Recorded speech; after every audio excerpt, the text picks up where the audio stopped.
हरे कृष्णा। माघ मास के शुक्ल पक्ष की अष्टमी तिथि यही वो दिन है जिस दिन पितामह भीष्म, जो अपने दृढ़ प्रतिज्ञा के लिए जाने जाते थे, उन्होंने अपना शरीर सूर्य उत्तरायण होने के बाद भगवान श्री कृष्ण को देखते हुए कुरुक्षेत्र की पावन भूमि में त्याग दिया था। भीष्माष्टमी का ये दिन कुरु वंश के सर्वश्रेष्ठ योद्धा पितामह भीष्म के स्मरण में मनाया जाता है। पहले भीष्म पितामह का नाम देवव्रत था। वे राजा शांतनु और गंगा जी के पुत्र थे, लेकिन सत्यवती से अपने पिता के विवाह के पश्चात राजगद्दी का उत्तराधिकारी का पद सत्यवती के ही पुत्र को प्राप्त हो, इसलिए देवव्रत ने आजीवन विवाह न करने की दृढ़ प्रतिज्ञा ली और ऐसे अटल और असाधारण प्रण के कारण वे भीष्म के नाम से जाने जाने लगे।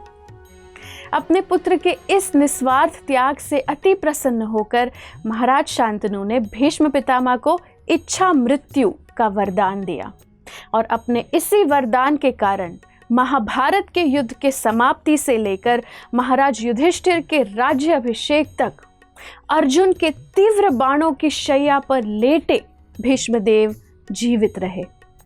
प्रामाणिकता, निपुणता और निस्वार्थता के प्रतीक पितामह भीष्म एक महान वैष्णव थे।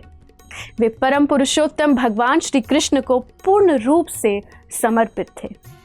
भगवान द्वारा अधिकृत 12 महाजनों में से भीष्म पितामह एक है। युद्ध क्षेत्र में उनका स्थान अजेय था। इसलिए महाभारत के युद्ध के समय भगवान श्री कृष्ण ने अर्जुन को भीष्म पितामह से उनका वध करने की अनुमति और आज्ञा लेने की सलाह दी।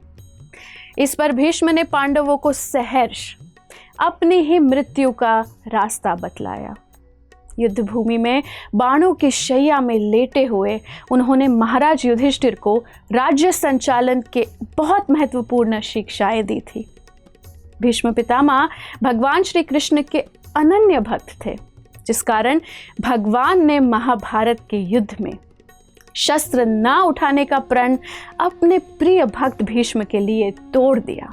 इस पर अर्जुन भगवान के पैर पकड़कर कहने लगे कि हे माधव, आपने प्रण लिया था कि इस युद्ध में आप अस्त्र नहीं उठाएंगे, तो फिर आप ऐसा क्यों कर रहे हैं? तब भगवान ने कहा कि अपने भक्त के प्रण मेरे लिए अपने प्रण से बढ़कर है। इससे हम समझ सकते हैं कि अपने प्रिय भक्त की इच्छा को पूर्ण करने के लिए भगवान अपने ही बनाए नियमों को लांघ देते हैं। ये भगवान का अपने भक्तों के प्रति प्रेम और लगाव का सर्वोच्च उदाहरण है।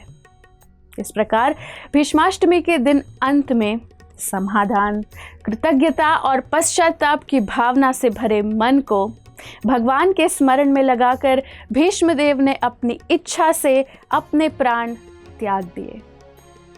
श्रीमद् भगवद गीता में भगवान कृष्ण अर्जुन से कहते हैं कि जो मृत्यु के समय मुझे याद करते हुए शरीर को त्याग देते हैं, वे मेरे पास आ जाएंगे। इसमें निश्चित रूप से कोई संदेह नहीं। भीष्म पितामह का इस दुनिया से प्रस्थान हम सब के लिए एक आदर्श है।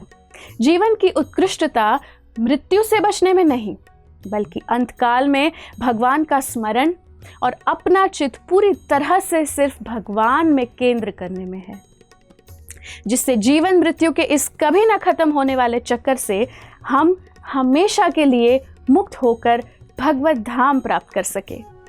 और ऐसे उच्च स्तर तक पहुंचने की तैयारी हमें अभी इसी क्षण से करनी होगी। हमें अपनी इसी जीवन में अपनी चेतना को भगवत भक्ति के मार्ग पर विकसित करने का पूरा प्रयास करना चाहिए।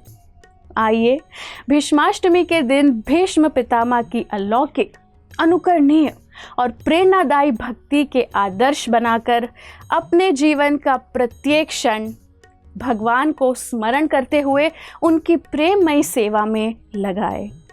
यही है एक सफल जीवन की कुंजी। धन्यवाद। हरे कृष्णा।